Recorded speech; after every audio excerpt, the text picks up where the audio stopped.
So, you're okay. First, to define what comic flow is, it is the elements and composition of your page that leads the viewer's eyes from the first panel all the way to the last panel. So you want to make your panels draw their eye to the next panel following it, and to see what you want them to see in each panel. So in order to do that, you need to have a decent understanding of like composition in general, which is a whole other can of worms here. But if you use good composition, like knowing where your focal points are, placing your speech bubbles in the right places, I don't know, composing your panels in a logical way, this will all help lead your reader's eye around. So, ways to improve, some like quick and dirty kind of ways to make your flow work is, let me get a little red pen. Is you want, okay, quick and easy tips. One is have your characters look towards the next panel. I do this one all the time. Oh, yeah.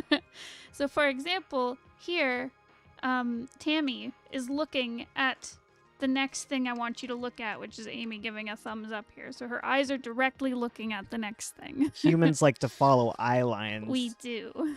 You're like, whoa, what is she looking at?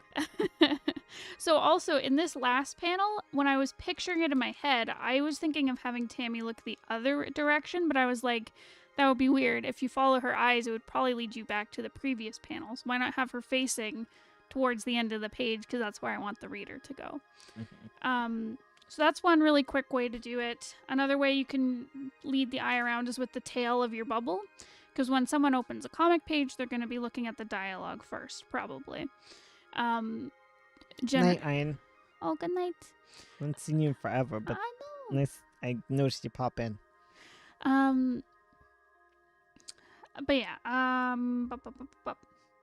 right, so the tail of your bubble you can use to lead things around, because people are I feel like the hardest one is like perspective. Yes. Using the camera line. So that's a great one. That's actually a trick you can use like with all composition, is using leading lines. Which basically, if you have a bunch of lines like of a building, say like in perspective, you can use. Hey, PK. Hello. Hey, PK. I thought I saw you here earlier. Anyways, so you can have like lines that lead your your eye where you want them to go, because we like to follow lines with our eyes. So you can use perspective and the way you draw your backgrounds to kind of lead the eye around as well. Hello. Everyone's popping in. Dang. Hi, everyone. Welcome. My mom dragged me away to teach me to do laundry. That's an important skill. I hope you got a lot of sunlight today. Yes.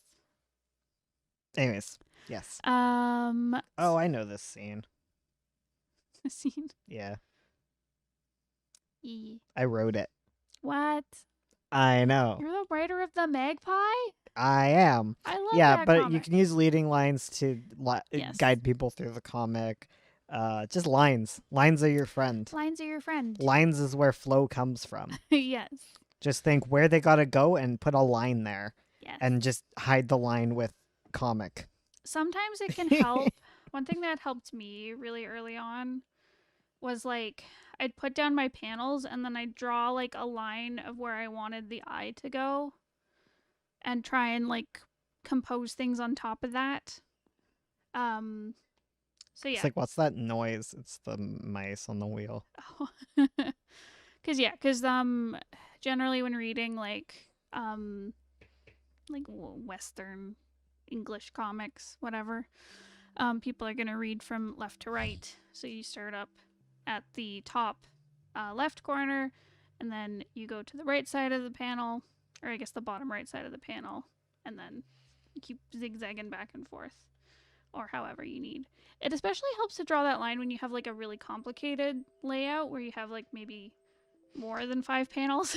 I mean, obviously, I draw the magpie. Look what Ursula's drawing right now. It's not good. No. Like, does that look at all like the magpie? No, it It's scribbles. stinky. It's me who finishes it all nicely. I let her do these doodles. It makes me feel useful. Exactly.